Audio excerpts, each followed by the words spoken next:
The US has vetoed a United Nations resolution calling for an immediate ceasefire between Israel and Hamas in Gaza. Unlike non-permanent members, it has the power to do so, and said its reasoning was due to the language used towards hostage release conditions. The US says it was not strong enough as it did not condition the ceasefire on the release of captives. Let me say this clearly. There are still 7 American citizens in the hands of Hamas. We will not forget them. For our part, we will continue to pursue a diplomatic solution that brings peace, security, and freedom to Palestinians in Gaza. Meanwhile, the Senate has also rejected an attempt by Bernie Sanders to block the sales of offensive weapons to Israel. He said this would not prevent Israel from defending itself from incoming attacks, and that a strong majority of US citizens, quote, oppose funding Netanyahu's war machine. But Prime Minister Netanyahu's extremist government has not simply waged war against Hamas. It has waged an all-out war against the Palestinian people.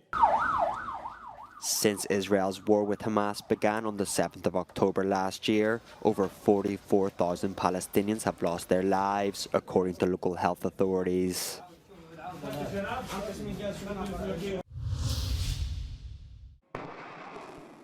The Russian Defense Ministry said its air defense shot down 2 British-made long-range missiles shortly after several media reported Ukraine fired the British-made Storm Shadow at Russia.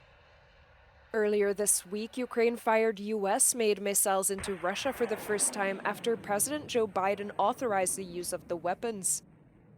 Biden's decision came in response to the deployment of North Korean troops to support Moscow in their war against Ukraine.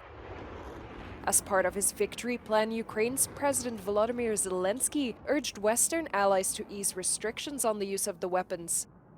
But Western nations were reluctant to agree, fearing it might draw NATO members into direct conflict with Russia.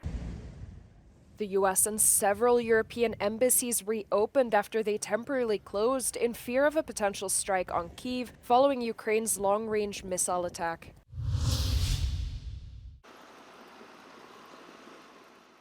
Thousands of NATO troops are training with artillery in the Arctic Circle in Finland, just 100 kilometers from the Russian border. Soldiers from 24 countries have gathered there in one of the organization's largest drills ever held in Europe. The exercise, called Dynamic Front, is the first large-scale drill held in Finland since it became a NATO member last year. It aims to train interoperability in cold weather conditions at one of the largest firing ranges in Europe, measuring more than 1,200 square kilometers. Finnish soldiers will provide allies with the expertise on how to operate in sub-zero conditions under the snow. Danish and Nordic teams are continuing to inspect undersea cables after 2 were damaged in the Baltic Sea between Germany and Finland and Sweden and Lithuania. I Østersøen, der vil jeg gerne gøre klart, at det ser jeg selvfølgelig på med stor alvor, ikke mindst i lyset af den aktuelle udenrigs- og sikkerhedspolitiske situation. Jeg noterer mig også, at man fra både tysk og svensk side offentligt har sagt, at man har mistanke om, at der kan være tale om sabotage. Og så frem det tilfældet er det selvsagt meget bekymrende. It comes after the Danish military announced it's monitoring a Chinese ship spotted in its waters just 2 days after the cables were cut. Marine traffic vessel tracking data showed the Chinese vessel Yipeng 3 anchored in the Kattegat Strait between Denmark and Sweden on Wednesday. The main centrist parties of the European Parliament, the European People's Party and the Social Democrats and Liberals have struck a deal to approve the new members of the European Commission. It means the new Commission, led by Ursula von der Leyen, can take office on the 1st of December. The 3-party compromise cleared the way for 6 future vice presidents of the Commission, including the Spanish Teresa Ribera, who was criticised by the Conservatives for her management of the floods in Valencia. However, the EPP continues to call for her resignation in case she is indicted. What we as Parliament have to guarantee is that the new Commission is a Commission who can really deliver, who can really act. And if you have the possible shadow above you or the possible burden on your shoulder that you are involved in court cases, for example, at home, it is not so easy to do then the task on European level. Alongside the 6 vice presidents, Hungary's Oliver Várhelyi also received the green light. But not everyone in the European Parliament was pleased with the backroom deals surrounding the candidates.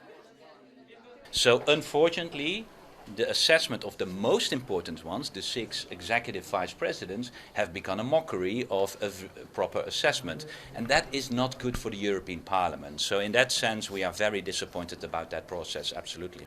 The 3 parties have also signed a cooperation agreement for this legislation with key policy areas, although it is not binding. The full College of Commissioners will be voted on next Wednesday at the European Parliament in Strasbourg. Spain has announced a reform to its migration policy, which will grant residency and work permits to about 300,000 undocumented migrants each year for the next 3 years. The reform will simplify work and residence permit procedures, allowing migrants to register as self-employed or salaried workers and granting them additional labour rights. El reglamento abre puertas que antes estaban cerradas mediante 3 llaves: formación, empleo y familia. 3 llaves que nos llevan a la inclusión, pero siendo muy exigentes con los requisitos jurídicos y exquisitos con los derechos humanos. The policy will come into effect from May 2025 and is part of the country's efforts to expand its labour force in the face of an ageing population. Spain needs around 250,000 registered foreign workers a year to maintain its welfare state, and it's one of the European countries that receives the most irregular migrants annually.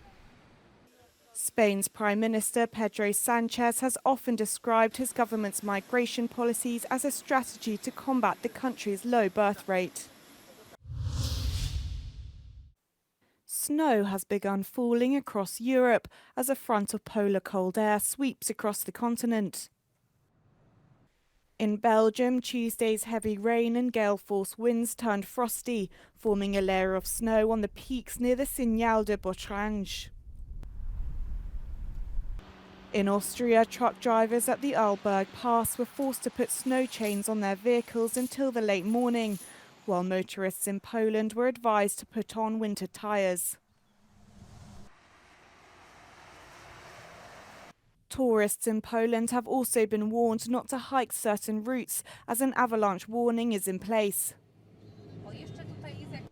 Temperatures in the Czech Republic dropped by up to 10 degrees overnight into Wednesday as rainfall turns to snow at altitudes above 400 metres.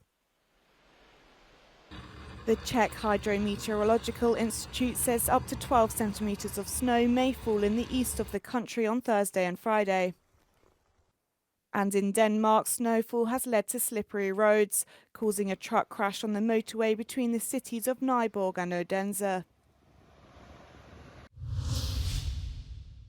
Climate change has led to worsening symptoms of pollen allergies, with around 1 million Danes claiming they can feel the effect as temperatures rise. The amount of pollen produced from plants has increased significantly since the 1980s, exacerbated by higher levels of carbon dioxide in the atmosphere. Vi følger jo selvfølgelig hele tiden udviklingen her. Og det, der ligesom er det nye, det er, at vi også begynder nu at se udbrud her i Tyskland, så det rykker jo længere og længere nord. Warmer and wetter conditions are also leading to an increase in other infections and viruses. Og flåter kan få bedre betingelser for at leve i varmt og fugtigt vejr, og de kan så smitte mennesker med forskellige eksotiske virus. Changing global temperatures mean for people like Mette Lund, who takes allergy medication once a day, the onset of hay fever symptoms are starting to occur all year round.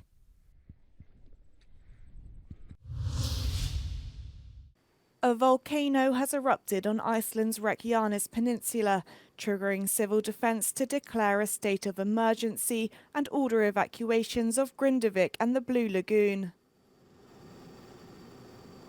It's the country's 7th volcanic eruption this year, but the Icelandic Meteorological Office says it's a lot smaller than the previous one in August.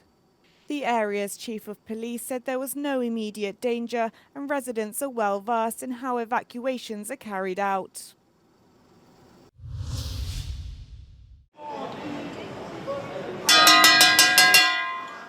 Messieurs, dames, il est venu temps de fêter l'ouverture du Beaujolais Nouveau 2024.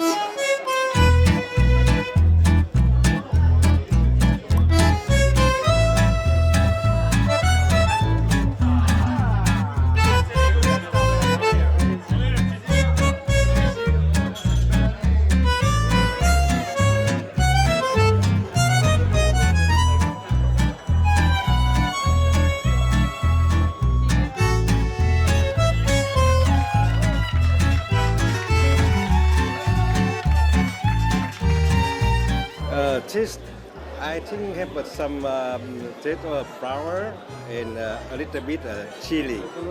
Yeah, it's great. C'est la gastronomie française, le patrimoine français. C'est une fierté et puis c'est la fête aussi, quoi. Hein. Donc oui, bien sûr, plein de symboles.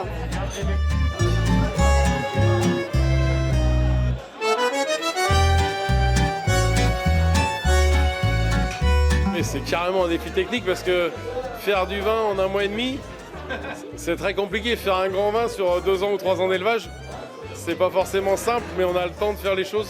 Là, il faut être précis, rigoureux, et il faut que le vin goûte bien le jour J.